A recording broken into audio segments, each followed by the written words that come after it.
अमित शाह ने तो साफ साफ कह दिया कि हमारा मुख्यमंत्री का कोई चेहरा नहीं है। ज्वाइंट प्रेस कॉन्फ्रेंस करके अचानक से महागठबंधन ने पूरे चुनाव को पलट दिया है। आप कहिए बाजी पलट गई है। देखिए, 3 लोग भारतीय जनता पार्टी के नैया डुबोने में लगे हुए हैं बिहार में। तो आप समझ लीजिए कि अमित शाह ने एक तरीके से भारतीय जनता पार्टी की सुपारी ले ली है। गांधी मैदान की रैली में लालू यादव ने कहा था कि यह मंडल पार्ट 2 बनाम कमंडल पार्ट 2 है। एनडीए की अभी तक कोई ज्वाइंट प्रेस कॉन्फ्रेंस तो हुई नहीं, कोई नहीं हुई है। उनकी हिम्मत नहीं हो रही है साथ बैठने की।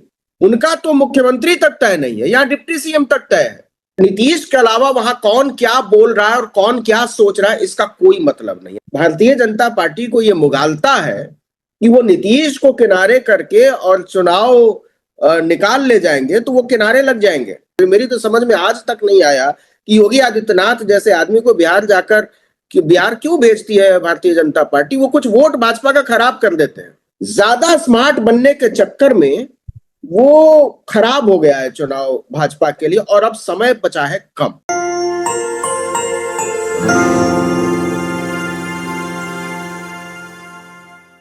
नमस्कार, द स्वतंत्र पर आपका स्वागत है। आज हमारे साथ इस विशेष चर्चा में जुड़ रहे हैं आर्टिकल 19 के संपादक वरिष्ठ पत्रकार नवीन कुमार जी। नवीन, बहुत बहुत शुक्रिया द स्वतंत्र के साथ जुड़ने के लिए। बहुत लंबे टाइम बाद हम जुड़ रहे हैं जी। हाँ नवीन भाई, आज महागठबंधन ने अपनी बहुप्रतीक्षित घोषणा की तेजस्वी यादव को मुख्यमंत्री पद का चेहरा बनाने की।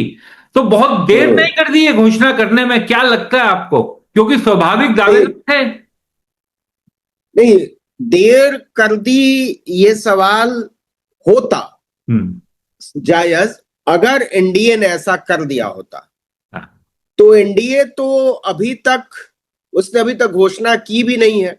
न केवल घोषणा नहीं की है, बल्कि उसने तो यह भी कह दिया कि घोषणा करने की कोई जरूरत नहीं है। अमित शाह ने तो साफ साफ कह दिया कि हमारा मुख्यमंत्री का कोई चेहरा नहीं है और हम बिना फेसलेस इलेक्शन लड़ने जा रहे हैं। कोई चेहरा हमारा मुख्यमंत्री का नहीं है और हम चुनाव के बाद देखेंगे कि क्या करना है। जब सीटें जितनी आएंगी उस हिसाब से तय होगा कि सारे दलों के नेता। यही बात चिराग पासवान ने कही। तो एक तरीके से ज्वाइंट प्रेस कॉन्फ्रेंस करके अचानक से महागठबंधन ने पूरे चुनाव को पलट दिया है। आप कहिए बाजी पलट गई है।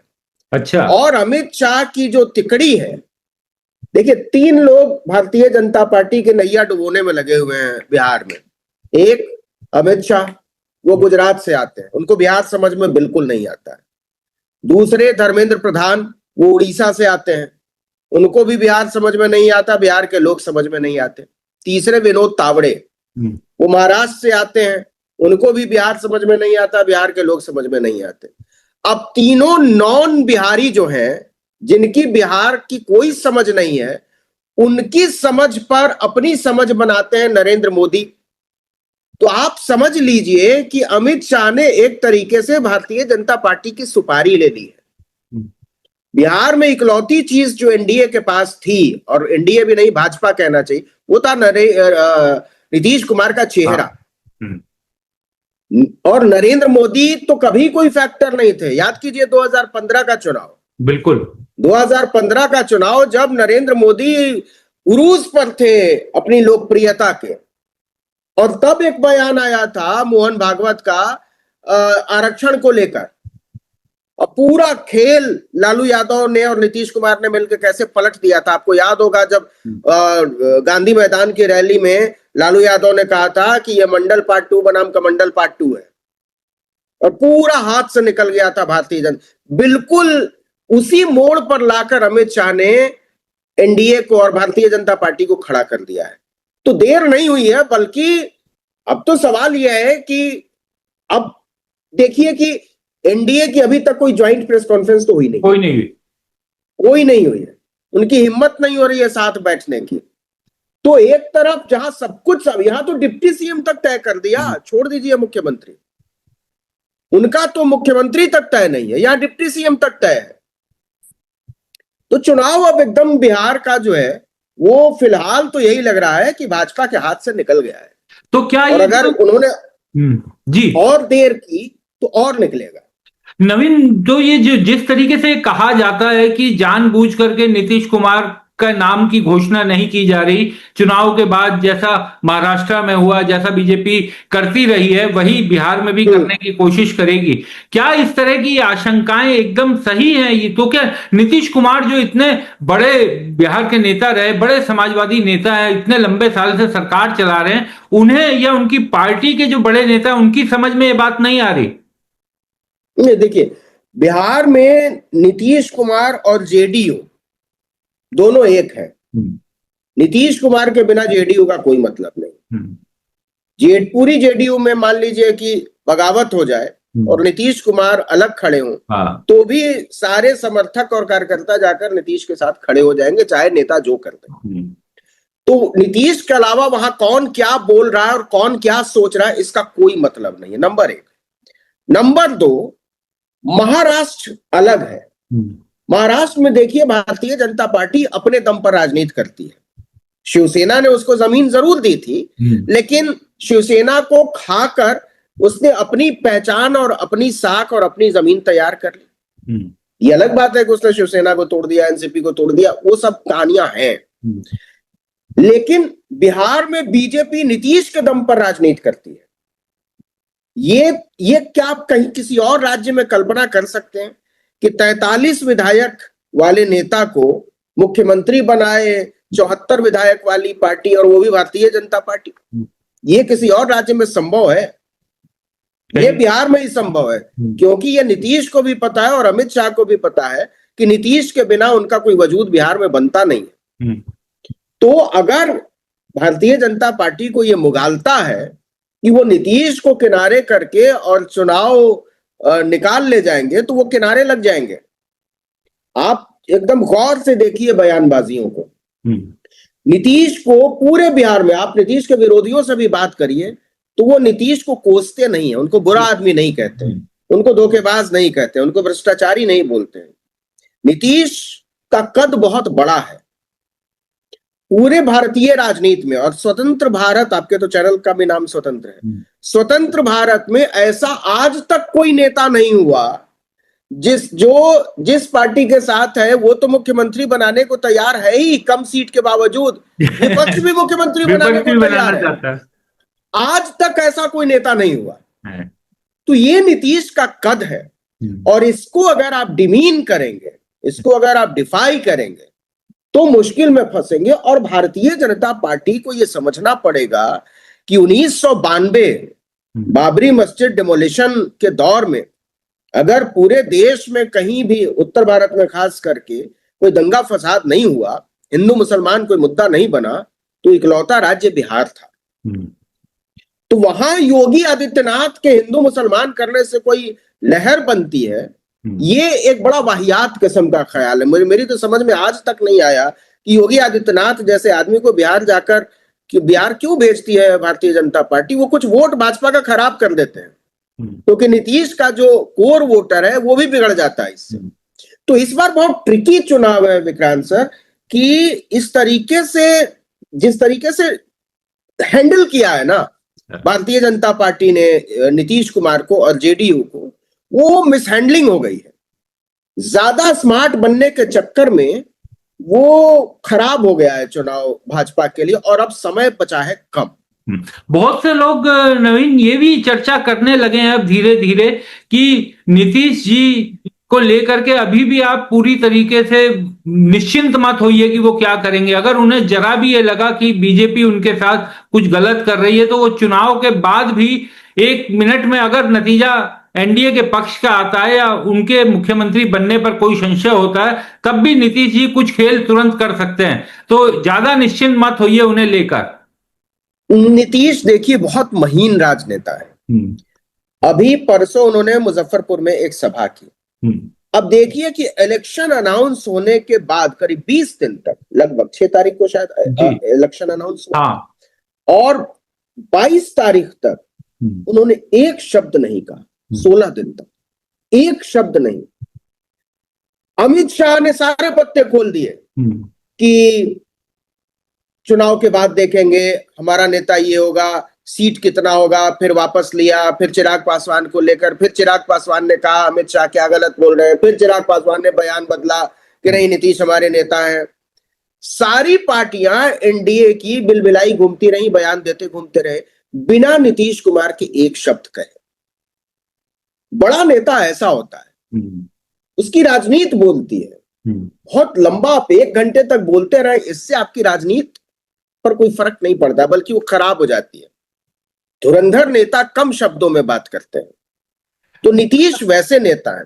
लेकिन इस बिहार चुनाव में सबसे बड़ा अगर कोई गड्ढा हो गया तो वो हो गया एलजेपी रामविलास। 29 सीटें दे तो दी हैं भारतीय जनता पार्टी ने, इस खामख्याली में कि नीतीश के खिलाफ हम उसका इस्तेमाल करेंगे। लेकिन अगर नीतीश का वोटर नहीं पहुंचा एलजेपी रामविलास के कैंडिडेट्स को वोट डालने, तब क्या होगा? और इस बात की गारंटी कौन लेगा कि अंडर टेबल मैसेजिंग नहीं हुई है कि जहां जहां एलजेपी रामविलास के कैंडिडेट्स हैं वहां वहां महागठबंधन को वोट करो। और नीतीश जी भूले भी नहीं होंगे पिछली बार क्या हुआ था। तो ये इस बार नीतीश ने समझ लिया है भारतीय जनता पार्टी को, पिछली बार की धोखेबाजी से सबक भी लिया है। तो ये कहना कि चुनाव वैसे ही चल रहा है जैसे दिखाई दे रहा है, ये बहुत सही नहीं होगा। सबसे ज्यादा घबराहट अगर किसी के मन में इस समय है तो चिराग पासवान के मन में है। देखिए कि उन्होंने तुरंत जाकर सरेंडर कर दिया। उन्होंने कहा कि 243 के 243 कैंडिडेट हमारे हैं, मैं सारी सीटों पर उतनी ही मेहनत करूं। ये कहने की जरूरत क्या थी? सबको पता है कि चिराग पासवान सारी सीटों पर प्रचार करने वाले नहीं है। और खबर तो यहां तक है कि नीतीश कुमार ने अमित शाह को समझा भी दिया है कि जहां जहां चिराग पासवान होंगे मंचों पर, वहां आप मुझे ना ले जाएं। और अगर ऐसा हुआ, क्या यही वजह तो नहीं है कि अभी तक ज्वाइंट प्रेस कॉन्फ्रेंस नहीं हुई है? ज्वाइंट प्रेस कॉन्फ्रेंस क्यों नहीं हो रही है? बिल्कुल बड़ा वाजिब सवाल है। नीतीश कुमार चिराग पासवान के साथ बैठने को तैयार नहीं है। तो ये बहुत बड़ा खेल है, अभी तो शुरू हुआ है, मतलब मजा आना अभी तो बहुत मजेदार होगा चुनाव। बिल्कुल। और वहां तो बिहार के बारे में तो कहा ही जाता है कि वहां का बच्चा बच्चा जो है वो राजनीति सीख कर आता है। आज नवीन जब तेजस्वी बोल रहे थे तो उन्होंने जंगल राज भी एक तरह से साफ किया। देश की मीडिया आमतौर पर जो जिन राज्यों में क्षेत्रीय दलों में पिछड़े नेता मुख्यमंत्री की कुर्सी तक पहुंचते हैं, हालांकि ये शब्द उनके लिए देश की मीडिया आरक्षित रखती है, बिहार को इस श्रेणी में मैं इसलिए नहीं रख रहा क्योंकि बिहार भले ही नीतीश जी मुख्यमंत्री हैं लेकिन बीजेपी साझेदार है, तो वहां पर भी कभी जंगल राज का इस्तेमाल मीडिया के जरिए नहीं किया जाता, नहीं होता है। आज तेजस्वी यादव ने कहा कि पिछले 20 सालों में हत्या के जो हजारों घटनाएं हुई, मुख्यमंत्री आवास के बाहर, उनके घर के बाहर जो गोलियां चली, जिस तरीके से व्यापारियों को सरेराह मारा गया, ये होता असली जंगल राज। तो आज उन्होंने उस पर भी प्रहार करने की कोशिश की। देखिए, जंगल राज कोई नरेटिव अब नहीं बन सकता है, और ये बात बिल्कुल साफ है कि ये समान मीडिया का बनाया हुआ नैरेटिव है। उत्तर प्रदेश में, मध्य प्रदेश में पिछले अगर केवल 15 दिन की घटना देख ले तो कम से कम 5 घटनाएं ऐसी हैं जिसमें दलितों पिछड़ों के माथे पर मुंह में पेशाब किया गया है। तो जंगल राज आया है क्या? देश की राजधानी दिल्ली में भारत के दलित चीफ जस्टिस ऑफ इंडिया पर जूता उछाला गया, कोई जंगल राज आया है क्या? ग्वालियर का एक वकील कह रहा है कि बाबा साहब संविधान विरोधी थे, देशद्रोही थे, कोई जंगल राज आया? कोई गिरफ्तारी हुई है क्या?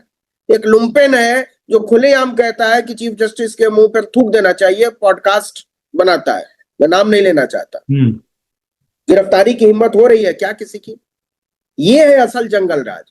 ये इसलिए मुद्दा नहीं बनेगा जंगल राज क्योंकि सोशल मीडिया पिछले 10 साल में बहुत मजबूत हुआ है, और पहली बार हम लोग देख रहे हैं कि मीडिया का जनतांत्रिकरण हुआ है, डेमोक्रेटाइजेशन हुआ है। रियल मास मीडिया अब हमारे सामने है। पहले क्या था? अखबार छपता था, लाखों लोग पढ़ते थे। लोग कैसे सोचते हैं ये अखबार में नहीं छपता। अखबार का संपादक तय करता था कि अखबार में क्या छपेगा। टेलीविजन जो मनाता था वो चलाता था और सब लोग बैठकर देखते थे। अखबार में तो तब भी संपादक के नाम चिट्ठी लिखने का ऑप्शन होता था, टेलीविजन में वो भी नहीं होता था। लेकिन पहली दफा जो जिसको सोशल मीडिया हम लोग कहते हैं, वहां बड़ी संख्या में दलित, पिछड़े, आदिवासी, पसमानदा, मुसलमान, पिछड़े तबके की महिलाएं ये मीडिया को कॉन्स्टिट्यूट कर रही है और इसका इम्पैक्ट बहुत बड़ा है और ये मास लेवल पर पहुंच गया है कि जंगल राज जो है वो समान मीडिया का नैरेटिव है दलित, पिछड़े, आदिवासी नेताओं के खिलाफ। झारखंड में जंगल राज है क्या? लेकिन आप हेमंत सोरेन को गिरफ्तार करते हो, क्यों? हिम्मत कैसे होती है? तो ये सब चीजें अब दलित, आदिवासी, पिछड़ा समझ रहा है। तो अब भाजपा भी जानती है कि इसका कोई मतलब नहीं है, हवा में नहीं है कि आरएसएस भी अब कह रहा है कि दलितों, पिछड़ों तक पहुंच बनाओ।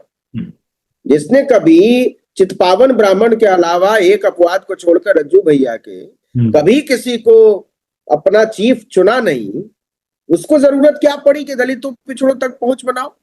मतलब पर्ची से अपना प्रधान चुनने वाले लोग लोकतंत्र की दिशा तय करेंगे। ये बात खुल गई है, पहले लोग जानते नहीं थे। मतलब 15-20 साल पहले तक लोग नहीं जानते थे कि आरएसएस का चीफ केवल ब्राह्मण होता है, गैर ब्राह्मण प्रचारक भी नहीं हो सकता। अब ये सारी बातें सारे लोग जानते हैं। तो इस लोगों को बेवकूफ बनाना धीरे धीरे धीरे धीरे मुश्किल होता जा रहा है। इसीलिए सोशल मीडिया पर हमारी आपकी तरह के लोगों को कर्ब करने की तैयारी है कि ये लोग इतना क्यों बोलते हैं। नहीं, ये सवाल मेरे जहन में इसलिए भी आया नवीन भाई, कल मैं अमूमन तो अब टीवी वीवी सामान्य जनता की तरह देखना लगभग बंद ही हो गया है, लेकिन कल अपने मोबाइल पर ही कोई क्लिपिंग आई थी, उसे देख रहा था। तो वो पत्रकार जो है जनता से सवाल पूछ रही थी, लड़की थी, महिला थी, तो वो सवाल ही ये पूछते हैं कि जंगल राज बेहतर था या नीतीश जी का राज? जंगल राज बेहतर था या नीतीश जी का राज? अब मैं ये ऐसा ही सवाल है। हाँ। ये ऐसा सवाल है कि कोई आपसे पूछे कि क्या आपने अपनी बीवी को पीटना छोड़ दिया है? हाँ।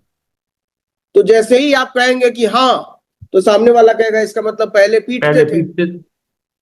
और जैसे ही आप कहेंगे ना, तो कहेगा अच्छा इसका मतलब अभी भी पीटते हैं। तो ये बहुत शातिर तरीके से सवाल चुनने का जो सिस्टम है ना, ये सब एक्सपोज हो गया। बड़े बड़े जर्नलिस्ट एक्सपोज हो गए। आपको पता भी होगा, अभी आरएसएस ने बड़े बड़े संपादकों को बुलाया था केशव कुंज में। हाँ, सारे लोग जूता उतारकर हाजिरी लगाने गए थे। बिल्कुल सब। तो ऐसा क्यों हो रहा है? सबको पता है। ये पहले तो नहीं होता था। पहली बार आरएसएस ने संपादकों को मिलने के लिए बुलाया। क्यों बुलाया? क्योंकि उनको पता है कि अब नैरेटिव केवल आप नहीं बना रहे हैं, बहुत सारे लोग बना रहे हैं और लोगों की समझ में आ रहा है कि आप कहां से कम। अब तो हालत यह है कि बड़े बड़े लोग जो नैरेटिव बिल्ड करने की कोशिश करते हैं, अभी पटना कॉलेज में एक सोशल मीडिया का चैनल जो है बड़े संस्थान का, वो कुछ बच्चियों से बात कर रहा था और एक बच्ची ने पूरे जातिवाद की पोल खोल के रख दी। बिल्कुल। अब उनको उम्मीद नहीं रही होगी कि ये बिहार है, यहाँ बच्चा बच्चा कास्ट के डायनेमिक्स को समझता है। तो अलग किस्म का राजनीति होगा सर बिहार में और सब लोगों को बड़ी उम्मीद है। क्योंकि देखिए, ये केवल एक सरकार बदलने का मामला नहीं है। बिल्कुल। ब्रीदिंग स्पेस चाहिए। जिसकी आदत है बिहार को। आप गौर कीजिए कि पिछले लगभग 40 साल से बिहार ने किसी नॉन ओबीसी को नहीं चुना है और बीजेपी के हाथ में नेतृत्व नहीं दिया। उसने इंश्योर किया है कि नेतृत्व या तो लालू करेंगे या नीतीश करेंगे। ये क्यों किया है? क्योंकि बिहार दंगा फसाद नहीं करेगा। वहां के लोग एक दूसरे को मारेंगे, काटे। कम से कम धर्म के नाम पर बिहार को लड़ाना बड़ा मुश्किल है। और जातिवाद के जिस जकड़ से पोस्ट 95 बिहार निकला है ना, उसकी यादें अभी तक गई नहीं है लोगों को। आपने पता नहीं देखा है नहीं देखा, आपने झेला है नहीं झेला है, लेकिन मुझे तो याद है कि जब यादव को लोग अहिरा कहते थे, आज आप कह दीजिए ये हीरा, मुंह तोड़ देंगे लोग। बिल्कुल। आज आप कुमरा कह दीजिए, प्रजापति जी कहना पड़ेगा, है ना। आप मल्ला नहीं कह सकते, आप कहना पड़ रहा है ना, सैनी जी। सन ऑफ अल्लाह कहना पड़ रहा है। कहने में दिक्कत भी बहुत हो रही है। हाँ, तो अब और आदत पड़ी हुई है कहने की। आप पैटर्न देखिए कि आरएसएस के 100वें साल में अंबेडकर साहब पर कितने गहरे हमले हो रहे हैं। आज तक हम लोगों ने अपने जीवन काल में बाबा साहब पर इस तरह का हमला नहीं देखा। क्यों देख रहे हैं? क्योंकि ये बराबरी के विरोधी हैं। और जैसे जैसे बराबरी इंपोज होगी, जैसे जैसे भागीदारी को लोग असर्ट करेंगे, और केवल ये असर्शन जो है ना सर, ये केवल पॉलिटिकल एरेना में असर्शन का मसला नहीं है, मीडिया में असर्ट करना पड़ेगा। हर इलाके में। मैं तो अभी मैं नागपुर गया था, वहां भी मैं कह के आया हूं कि ये होशियारी नहीं चलेगी कि सरकारी नौकरी में आरक्षण हम देते, नहीं, प्राइवेट नौकरी में आरक्षण देना पड़ेगा। और पर केवल प्राइवेट नौकरी में आरक्षण नहीं चलेगा, आपको इकोनॉमिक एक्टिविटी में रिप्रेजेंटेशन इंश्योर करना पड़ेगा। अगर 1000 करोड़ का कोई ठेका हो रहा है तो 500 करोड़ का ठेका जो है वो SC ST OBC को देना पड़ेगा। जब दलित OBC लीडरशिप आएगी तो ये सब बातें आएंगी। तो इससे पहले बाबा साहब पर या बराबरी पर या संविधान पर हमला करो ताकि लोगों को ये मौका न मिले। ये बहुत शातिराना तरीके से हो रहा है। इस पूरे जाल को समझने की कोशिश करनी पड़ेगी। नवीन भाई, बिहार के चुनाव की जब शुरुआत हुई तो बहुत माहौल बना करके प्रशांत किशोर जी आए सामने। मीडिया ने भी उन्हें रातों रात हीरो बना दिया। कुछ सर्वे में तो उन्हें मुख्यमंत्री पद की पहली पसंद भी बताया जाने लगा। अब जैसे जैसे चुनाव की गर्मी बढ़ रही है, ऐसा लग रहा है कि प्रशांत जी ने अपना तंबू उखाड़ लिया है। देखिए, मुझे तो पहले दिन से समझ में नहीं आ रहा था कि वो कौन लोग हैं जो प्रशांत किशोर को लीडर मान रहे हैं। प्रशांत किशोर का क्लेम टू फेम क्या है? हमने नरेंद्र मोदी को प्रधानमंत्री बनाया है। ये राजनीति शास्त्र का बच्चा भी इस पर भरोसा नहीं करेगा। तो उसके पहले वो गुजरात में 3 टर्म मुख्यमंत्री रह चुके थे। उनका क्लेम टू फेम क्या है कि हमने ममता बनर्जी को मुख्यमंत्री बनाया। ये बंगाल का बच्चा भी एक्सेप्ट नहीं करेगा। उनका क्लेम टू फेम यह है कि हमने नीतीश कुमार को सत्ता दिलाई। हाँ, एक भी आदमी आप बता दीजिए जो राजनीति में स्थापित नहीं था। हाँ, जगन मोहन रेड्डी आंध्र प्रदेश में। एक भी आदमी बताइए जिसका कोई पॉलिटिकल बैकग्राउंड नहीं था, और पॉलिटिकल का मतलब बहुत मजबूत, सुपर स्ट्रॉन्ग पॉलिटिकल बैकग्राउंड नहीं है, उसको प्रशांत किशोर ने लीडर बनाया। गए थे पंजाब में अमरिंदर सिंह जी काम करने, अमरिंदर सिंह के लिए। हाँ, तो बना दिया उनको नेता इन्होंने। तो जिस आदमी का प्रेमाइसी इतना गड़बड़ है, उस आदमी को लीडर मान कौन रहा था? पहले दिन से लग रहा था कि ये भागेंगे। इनका पूरा जो था ये भाजपा को फायदा पहुंचाने का था। और अब क्लोज फाइट में भाजपा को लग रहा है कि प्रशांत किशोर से हो गया है घाटा। तो ये हवा में नहीं है कि प्रशांत किशोर से लोग सिंबल लेकर आ रहे हैं और भाजपा में शामिल हो जा रहे हैं। ऐसा होता है क्या? बिहार में पॉसिबल नहीं। और ये कह रहे हैं कि नहीं, अमित शाह देखिए डरा रहे हैं। तो पूरा अब लग रहा है कि जितना पैसा मिला था उतना खत्म हो गया है और अब और उड़ाने की जरूरत नहीं। देखिए, ऐसा आदमी, आप सोचिए कि कोई भी पॉलिटिकल ब्रेन ये कह सकता है क्या कि मैं 1 घंटे का 11 करोड़ रुपए लेता हूं? कोई कह सकता है क्या? निहायत घमंडी और बदतमीज लोग ही किस पत्रकार के साथ प्रशांत किशोर ने बदसलूकी नहीं की है? किस पत्रकार के साथ बदसलूकी नहीं की? तो बदतमीजी की ब्रांडिंग के साथ प्रशांत किशोर को जहां तक पहुंचना था वहां तक वो पहुंच चुके हैं। इससे आगे कुछ नहीं था प्रशांत किशोर के। राघोपुर छोड़कर भाग के खड़ा प्रशांत किशोर को ये मिल गई थी कि राघोपुर में पब्लिक हमलावर हो जाएगी और विजुअल आ गया ना खदेड़ते हुए, तो मुश्किल हो जाएगी। तो इसलिए प्रशांत किशोर को तो सीरियसली पहले भी नहीं लेना चाहिए था लोगों को। एक वही जिसकी बात हम लोग थोड़ी देर पहले कह रहे थे ना कि समान मीडिया जो है और जो सत्ता मूलक समाज है वो प्रशांत किशोर की ब्रांडिंग कर रहा था।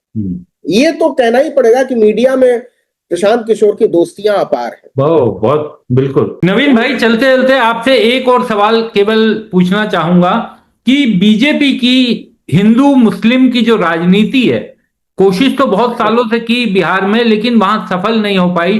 गिरिराज सिंह सरीखे नेता बीच बीच में आते हैं अपना नमक हराम वाला बयान लेकर के, इस तरीके के बयान लेकर, लेकिन बिहार की जनता कम से कम हिंदू मुस्लिम में नहीं फंसते हुए कभी दिखाई दी। इसका बड़ा और मूल कारण क्या समझते हैं? इसका मूल कारण है लालू यादव। लालू यादव ने जहां राजनीति, आप सोचिए कि 90s का दौर, जब पूरे देश में फसाद करने की कोशिश हो रही थी, तब लालू यादव का उभार होता है बिहार की राजनीति में। और MY समीकरण जिसको हम लोग जिसका जिक्र करते हैं, वो सेकुलर क्रेडेंशियल के साथ बिहार को आगे ले गया। उस क्रेडेंशियल को तोड़ने की, उस प्रीमाइस को तोड़ने की बहुत कोशिश की भारतीय जनता पार्टी ने, अलग अलग समय पर छोटे छोटे सेक्ट्स में कामयाब भी हो, लेकिन उसको कोई व्यापक सफलता नहीं मिली। तो गिरिराज सिंह जैसे लोगों को लगता है कि ये एक्सपेरिमेंट अभी बचा हुआ है और कभी ना कभी ये पूरा हो जाएगा। RSS भी अलग अलग समय पर ऐसे लोगों को आगे करता रहा है, लेकिन देखिए दिक्कत ये है कि ये दंगा फसाद वाली राजनीति कौन लोग करते हैं? सिर्फ समान लोग करते हैं। आप एक OBC लीडरशिप बताइए, दलित लीडरशिप बताइए, आदिवासी लीडरशिप बताइए जो दंगे फसाद की बात करता है, एक बताइए। कोई नहीं। भाजपा के अंदर के दलित और OBC भी नहीं करते दंगे फसाद की बात। वो भी इतना मान कर रखते हैं कि समाज समरस रहना चाहिए, तभी हमारी सियासत टिकाऊ होगी। तो ये एक्सपेरिमेंट भाजपा का फेल हो गया है। लेकिन गिरिराज सिंह जैसे लोग ऐसे ढिबरी हैं, दिया है, तो बीच बीच में अपना रिलेवेंस ढूंढते रहते हैं। आपको याद होगा साल भर पहले उन्होंने एक यात्रा निकाली थी और वो यात्रा बुरी तरीके से फेल हुई। वो पूरी यात्रा बिहार को दंगे की आग में झोंकने की यात्रा थी। किसी भी तरीके से फसाद, उन्होंने कहा था कि घर में तलवार रखो, त्रिशूल रखो और भोंक दो और ऐसा कर दो, ऐसा। एक भी आदमी नहीं निकला। 100 लोग आ रहे थे इनकी यात्रा में, किसी भी तरीके से, मुश्किल से। तो गिरिराज सिंह जैसे लोग इररिलेवेंट हो चुके हैं। नंद किशोर यादव ने कहा है क्या? कभी नहीं कहा है। दिलीप जायसवाल बीजेपी के प्रदेश अध्यक्ष है ना, वो कह रहे हैं क्या हिंदू मुसलमान की बात? नहीं कह रहे हैं। सुशील मोदी ने कभी कहा था क्या? नहीं कहा था। ये लोग क्यों नहीं करते? क्योंकि इनको पता है कि ये बिहार में सक्सेसफुल नहीं होगा। तो ये गुजरात मॉडल जो लागू करने की कोशिश पूरे देश में कस्टमाइज तरीके से की जाती है, वो कहीं कहीं आपको झटका लगता है, तो हमारी तरह के लोगों को, आपकी तरह के लोगों को आश्चर्य होता है। लेकिन सच ये है कि इसमें कोई आश्चर्य नहीं है। और अभी तो बिहार में ऐसी स्थिति नहीं है कि ये फसादी राजनीति को लोग एक्सेप्ट करें। बिल्कुल। और लालू जी के बारे में जो आपने कहा नवीन भाई, ये सच तो लालू जी के साथ ये श्रेय तो हमेशा रहेगा ही कि राजनीति में किसी भी स्तर पर वो रहे, कितनी भी तकलीफ झेली, लेकिन कभी भी अकेले समाजवादी हैं जिन्होंने बीजेपी के साथ जाना मुनासिब नहीं, कोई कंप्रोमाइज नहीं किया। बेदाग है उनका राजनीतिक जीवन। और जो आरोप है उनके ऊपर, 4 करोड़ 5 करोड़ रुपए का जो भी घोटाले का नाम लेते हैं लोग, आप कल्पना करके देखिए। मतलब जो आदमी 15 साल तक बिहार की सत्ता में रहा हो, वो इतना रुपया छूने भी नहीं जाएगा। ये पूरे प्रहार इस वजह से हुए क्योंकि वो पिछड़ी जाति से आते थे और बहुत सोचे समझे तरीके। और RSS को पहले से पता था कि यही आदमी है जो हमारे पूरी राजनीति को पंक्चर कर सकता है। तो एकदम महीन तरीके से लालू यादव की घेराबंदी की गई। और अगर उन्होंने कंप्रोमाइज एक बार भी किया होता सेकुलरिज्म के सवाल पर, तो आज लालू यादव की आरती उतार रहे होते RSS वाले। आप देखिए ना, सबकी पूजा कर रहे हैं ना, बाबा साहब की मूर्ति पर सबसे लंबी माला भाजपा के लोग चढ़ा रहे हैं ना। कमाल देखिए कि, मतलब अपनी बात खत्म कर देता हूँ। RSS का जो 100 साल हुआ, मतलब आयरनी देखिए। और राजनीति कितनी मजेदार चीज है कि RSS के 100 साल होने पर जो भारत सरकार का कार्यक्रम हुआ, वो दिल्ली के अंबेडकर कन्वेंशन सेंटर में हुआ। ये वो बाबा साहब हैं कि जब हिंदू कोड बिल लेकर आए बाबा साहब, हाँ, तो इसी आरएसएस ने बाबा साहब का पुतला फूका था उसी कन्वेंशन सेंटर के सामने, पार्लियामेंट स्ट्रीट पर। बिल्कुल तो सही इतनी राजनीति बदल गई है, और ये हम लोग याद दिलाते रहेंगे कि ये कौन लोग। ये कौन लोग। चलिए नवीन भाई, आपका बहुत बहुत शुक्रिया, आप हमारे साथ जुड़े और अपनी बात साझा की। बहुत बहुत शुक्रिया। बहुत शुक्रिया सर।